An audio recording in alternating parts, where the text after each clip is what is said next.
I lead a group called Vertical AI Services at AWS. And that includes two of our machine learning services that were launched a few months ago, Amazon Personalize and Amazon Forecast. And I've been with Amazon for about close to 12 years. And today, I want to talk to you about forecasting. So forecasting, simply put, you can consider it to be as the science of predicting the future, right? But we're not really talking about astrology here, right?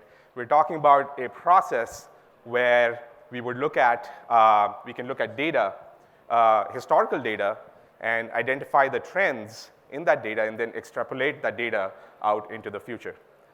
But as we'll discuss today, this process is not as simple as it may seem to be. And also the impact of a forecast being inaccurate can be huge for a business, right? So for instance, if let's say you're running a business where you're selling products and you want to make sure that the products that you're selling to your customers are in stock when there's demand from customers, then you have to be able to, in advance, be able to forecast what the demand for those products will be at any given time in the future. So, and if you end up over forecasting, then you have a lot of products lying around in a warehouse, and that can increase your warehouse costs. Or if you end up under forecasting, your customers may not be happy because then they can't buy products from you, right? So the impact of accuracy in forecasting can be huge, right? And this impact of accuracy in forecasting is important across different domains, right? So we just talked about an inventory planning use case, but even if you think about workforce planning, right? So for instance, if in a warehouse you want to determine how many people you want to hire to make sure that they're able to handle the workload in a holiday season, then over forecasting may lead to sort of people that you've hired not having enough work to do, and under forecasting would mean that you can't get enough work done. Similarly, in a capacity planning scenario, think about when, let's say, think about an energy company, right? And if they're in the business of providing electricity to households, then if they end up over provisioning for electricity, then they have a lot of wasted resources. But at the same time, if they under forecast, then they don't have enough electricity to provide to households.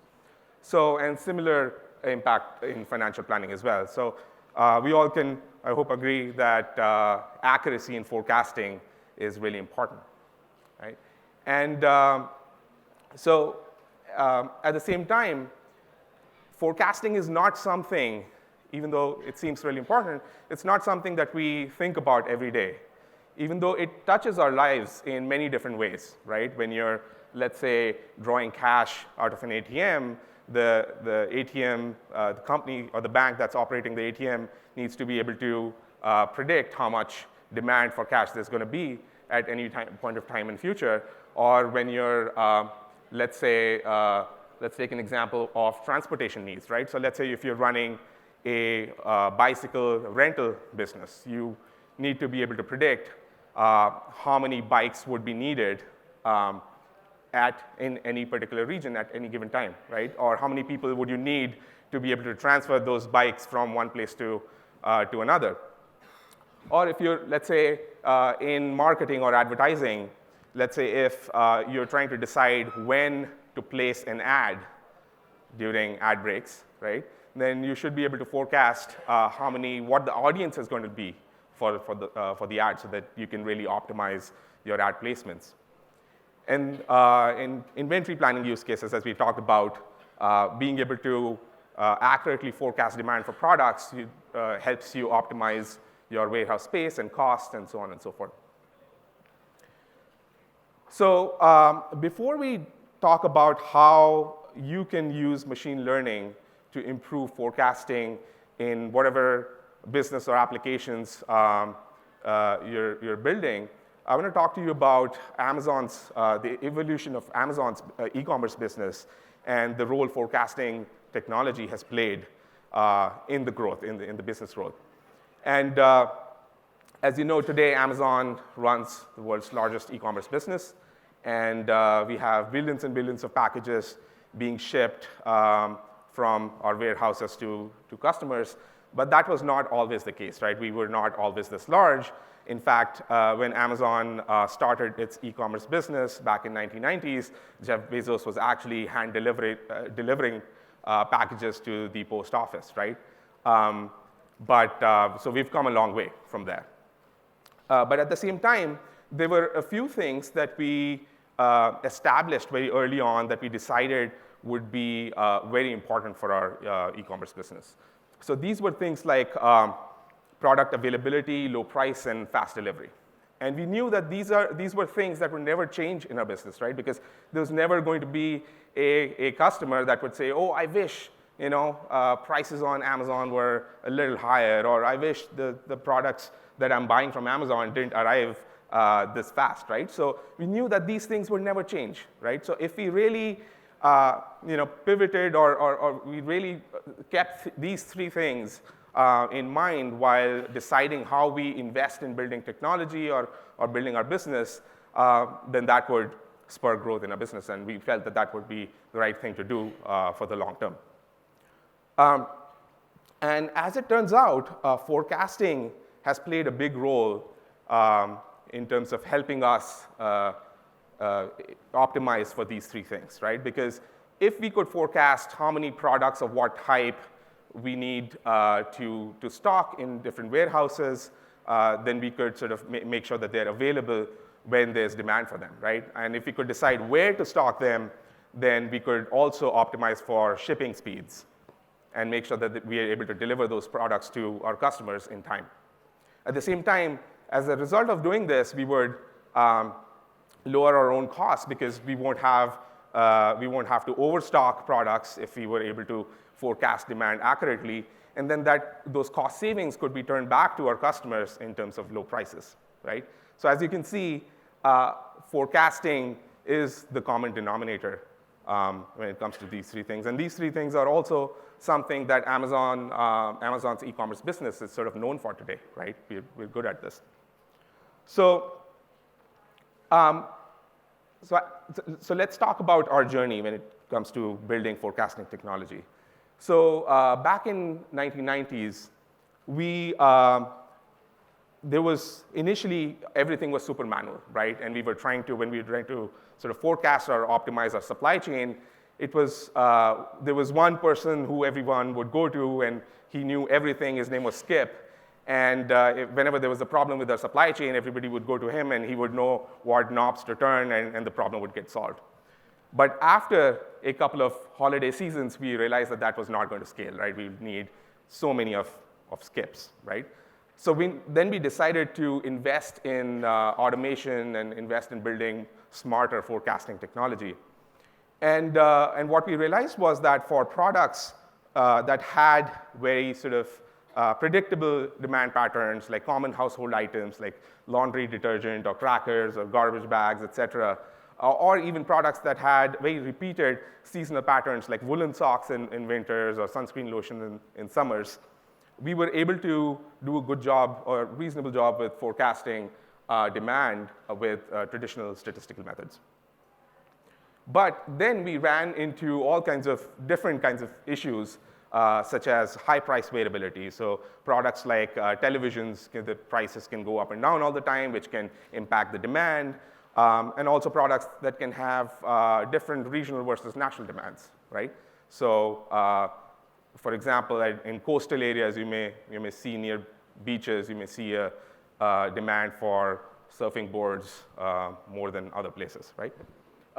There were also products that where there was very intermittent demand or were really slow-moving products, right? So I'm sure not many of you would like to buy that pickle-flavored lip balm over there, right?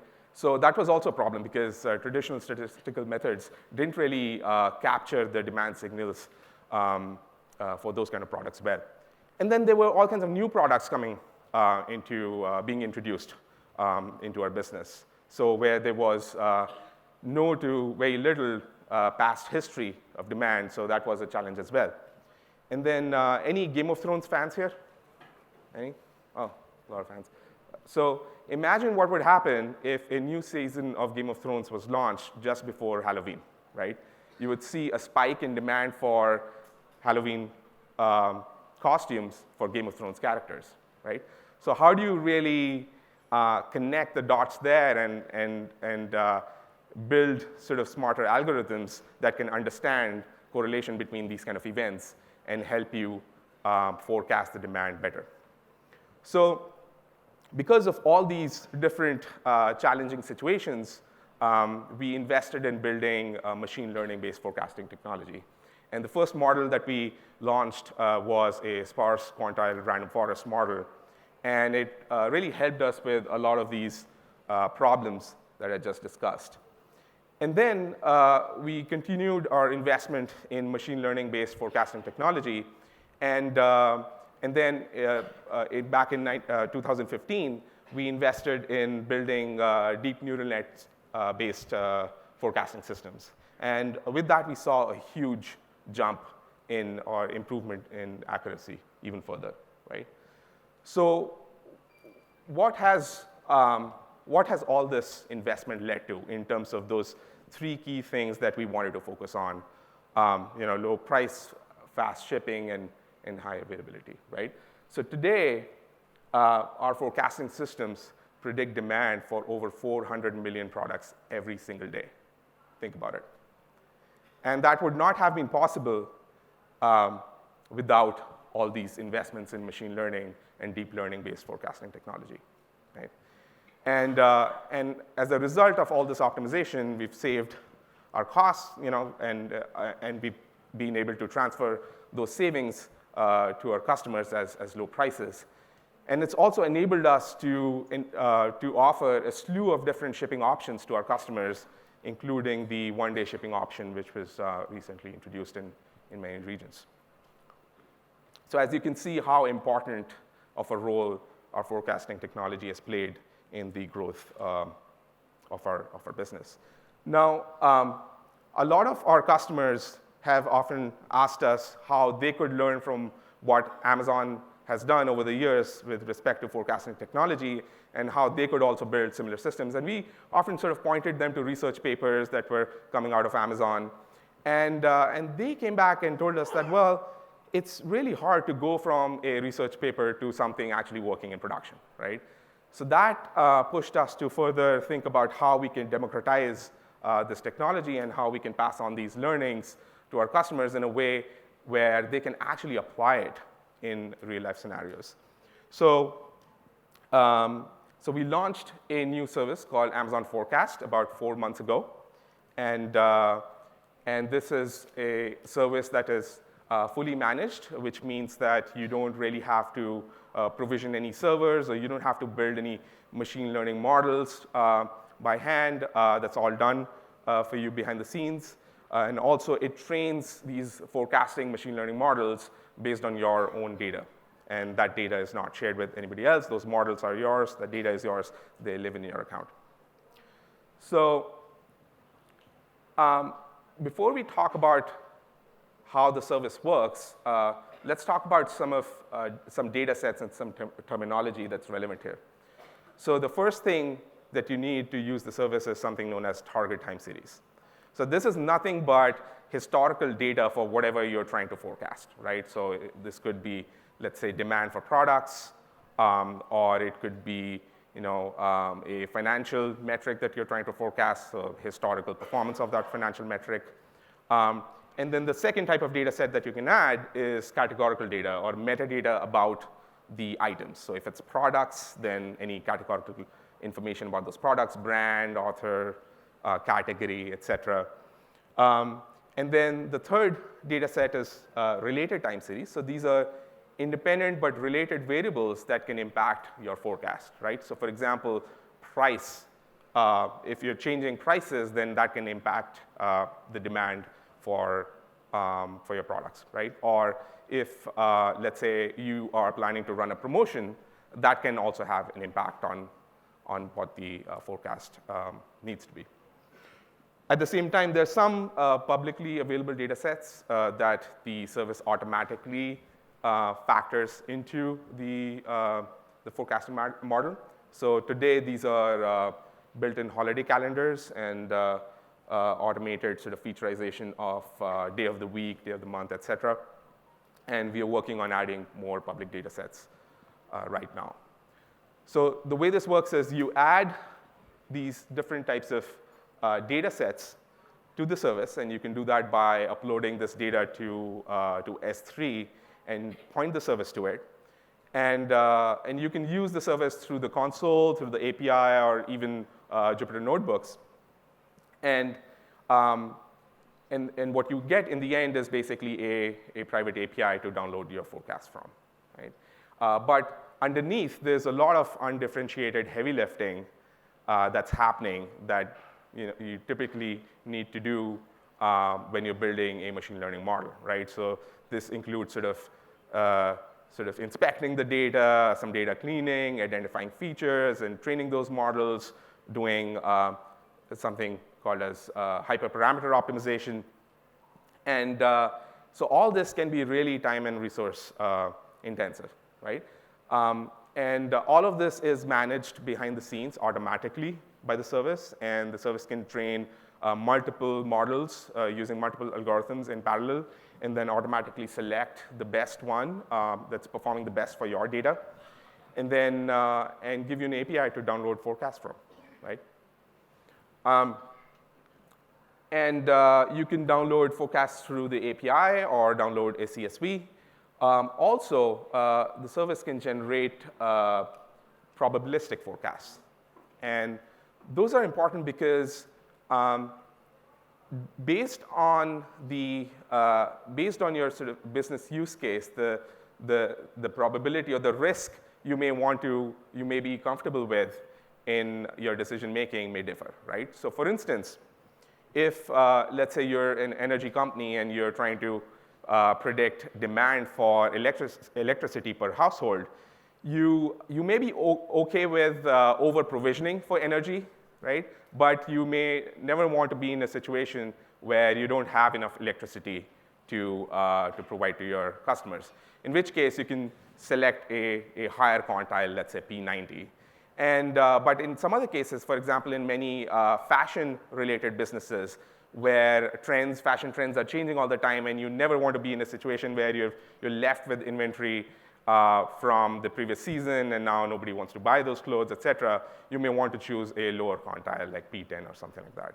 And what these quantiles really mean is, let's say you select a P90 quantile, it means that 90% of the time, the actuals are expected to be lower than the forecast, right? And, but there are also use cases where a typical retail scenario where you're okay with the cost of over-provisioning is the same as cost of unmet customer demand, then you can basically select the median, which is P50 or the mean. So this really makes the forecasting process really flexible, and you can adapt it to your use case. Also, the service can handle many different tricky situations, some of which we talked about in a few slides earlier. So these include missing values. So sometimes the data is not that clean. Sometimes the data is just, there are no data points, and that could be treated as no data, or it could be treated as 0 values. And so what the service lets you do is to just specify through a parameter in the API how you want to treat missing values. Should it be treated as no data or actually zeros, right? And that can actually impact your forecast quite a bit. You can also, cold start scenarios are pretty common, right? There may be new types of products being introduced where there's no historical time series available for the models to learn from. So in that case, as well, there are mechanisms that we'll talk about in a little bit more detail, where you can use, the models can use metadata about products, such as category or brand, et cetera, to learn from other similar products where there is history available. So for instance, if there was a new mobile phone introduced into the market, right? If there's enough metadata available about that mobile phone, then the models will be able to learn from the demand patterns of previous versions of that phone. So let's dive into the algorithms that Amazon Forecast is using behind the scenes. So Amazon Forecast includes a gallery of different algorithms that it uses. Some of these are traditional statistical models, such as ARIMA, ETS, and NPTS, which I'll talk about in a little more detail soon. And it also includes other flexible algorithms like Profit. This is from Facebook. Some of you may have already used this. And then also more complex algorithms, DPR, for instance, which is a deep neural net. And this is important because in certain cases, right, if your data is really simple, then a deep neural net may actually be an overkill, right? So you may be just OK with ARIMA, for instance, right? But at the same time, in certain cases, you may want to use ARIMA or ETS as a baseline algorithm to compare how much performance improvement you're getting through a neural network. So that's the reason why we've included both statistical algorithms as well as more complex neural nets. So ARIMA, this is autoregressive integrated moving average. This is a very commonly used forecasting algorithm. It's been there since many, many years. And so it's there for you to try and see if that's good enough for your use case and also use it as a baseline model. Also, this is what we refer to as a local algorithm. What that means is that it fits the model for each time series separately, right? So for instance, if you were dealing with, let's say, 50,000 products. So each of them have their own time series for the historical sales or demand. And so this being a local statistical model, it'll fit a separate model for each of those time series rather than learning across them. So the other one that we have is ETS. So this uses, this explicitly models for seasonality and trends in the data. And it uses exponential smoothing, again, a really popular algorithm that's used for forecasting. This is also a local model. Then we have NPTS, non-parametric time series. This was actually developed at Amazon. And this actually performs really well for intermittent demand, right? So remember that pickle-flavored lip balm? So whenever there are a lot of zeros in your historical time series, then this algorithm can do a relatively good job with forecasting. Then we have Profit, which was an open source model that came out of work done at Facebook. So Profit can also, it can do a good job with identifying holiday effects. It can use, when using Amazon Forecast, you can use related time series that we just talked about along with Profit. So you can really model for influence of price and promotions on your forecast. And then the top of this pyramid, we have DPR+. So this is a deep neural net. It's an autoregressive LSTM. And with DPR+, you can use both metadata of items as well as related time series to improve your forecast. And this is deployed at many places at Amazon today. And in many, many cases where we have benchmarked against data sets, this has outperformed a lot of other algorithms out there. So DPR+ is a global model, which means that it trains over a large number of time series at one go. So what it's able to do is recognize certain patterns across time series, right? So if certain, let's say, products behave the same way in terms of demand patterns, then it's able to recognize the similarity across time series and use that to do a better job with forecasting. Right? And also, it can handle cold start use cases. So when you provide metadata, it's able to tie the metadata back to metadata of other products where there's stronger historical signals and able to then improve forecast for items where you don't have a rich history as well. And some of you may have used the deep AR algorithm, which is there in GlueOnTS library as well as SageMaker. And Deep AR Plus has some improvements on top of that. For example, it has things like learning rate scheduling, which automatically slows down the learning rate, and it helps as the model is close to convergence, and that helps with reducing error. And model averaging, where it can average over multiple training runs, and that helps in sort of stability of the model, as well as weighted sampling. So when you have a really, really large data set, this can make sure that the model is actually converging. So now let's talk a little bit about, when you've generated your forecast, how do you really evaluate it? How do you know whether it's good or bad, right? So the first thing to think about is what quantile you want to use. And that, like we discussed, is really dependent on your business use case, right? So you could choose a much higher quantile if the cost of unmet customer demand is really much higher than cost of or provisioning, or vice versa. And then it's also important to understand what metrics are relevant when you're generating your forecast, right? So typically, for machine learning tasks, you may have sometimes used root mean square error as the metric to calculate accuracy.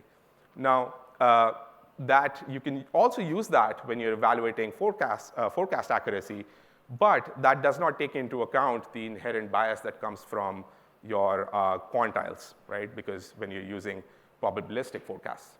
So we always recommend using weighted quantile loss as a metric, which essentially calculates the distance, how far the forecast is from your actuals as a percentage of the actuals, but it also takes into account calculates that within the context of the quantile, whereas a root mean square error essentially would give you the distance from the mean of the forecasted value. Other common metrics that are used to evaluate forecasts are MAPE, for instance. That's mean absolute percentage error. That's also very commonly used in forecasting scenarios. So another concept that's really important in forecasting is something known as backtesting, right? So you've built your forecasting model, but depending upon when you deploy it, it may perform differently, right? Because time series are not, the patterns may not be always consistent, they're changing. So for example, if you deploy the model right before Diwali, for instance, right? It may perform a certain way as opposed to when you may deploy it earlier in the year, right?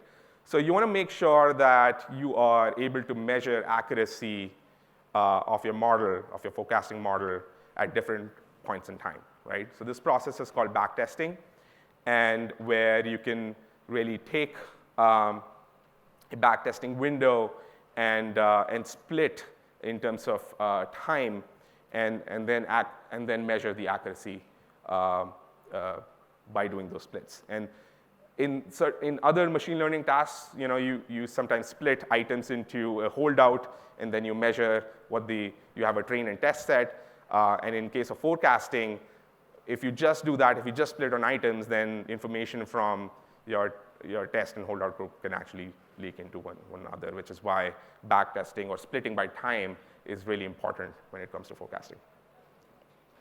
And Amazon Forecast actually automates backtesting.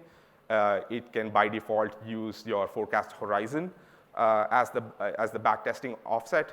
But if you want to choose a different one, you can actually override it. So, and the rest backtesting process is actually automated, and it gives you results, accuracy results and metrics based on that. Now, let's talk about some customer examples, because we've been talking about the Amazon story, right? Amazon.com and our e-commerce business and how it evolved with the help of our forecasting technology. But let's talk about some of our customer examples. So here's Casa One. So this is a furniture rental startup. And they used Amazon Forecast to predict demand for furniture in different cities. And because they are a young company and they don't want to hold too much inventory. So, but at the same time, whenever there's a request whenever there's a customer and they want to rent a particular type of furniture, they want to make sure that they are able to deliver that furniture to the customer quickly, right? And they've got some products that have infrequent demand and some products that have more frequent demand.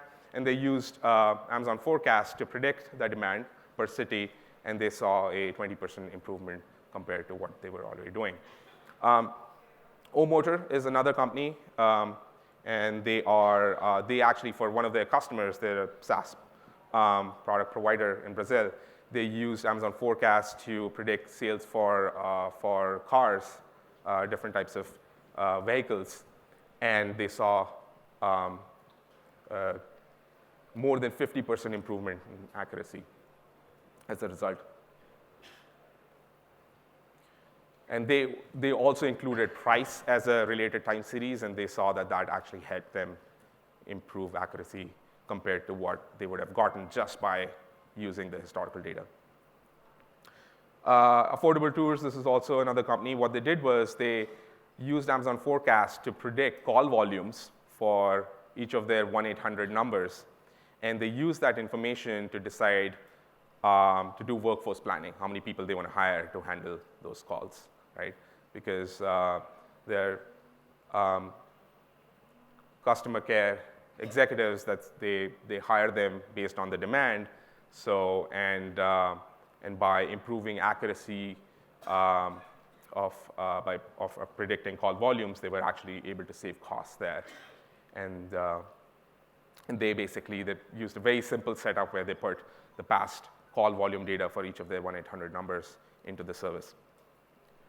CJ Logistics is a leading logistics company in Korea, and they wanted to optimize their human resources, people that they're hiring to manage their business, transportation needs, and warehouse space. And what they did was they used Amazon Forecast to predict the demand to predict how many parcels would actually flow through each of their terminals. And using, by forecasting parcel volume, they were able to determine how many trucks they're going to need to transport those parcels from one place to another, and how many people they needed to hire in their warehouses, so on and so forth. Puget Sound Energy. This is a company that actually provides electricity to where I live in Seattle, Washington. And they used Amazon Forecast to predict energy or electricity demand per household. And they were able to use that to improve their outage management and resource allocation, as well as provide high bill warnings to their customers. And they added weather data as related time series, because based on as the weather is changing, the demand for electricity would change as people are turning on their heaters, et cetera.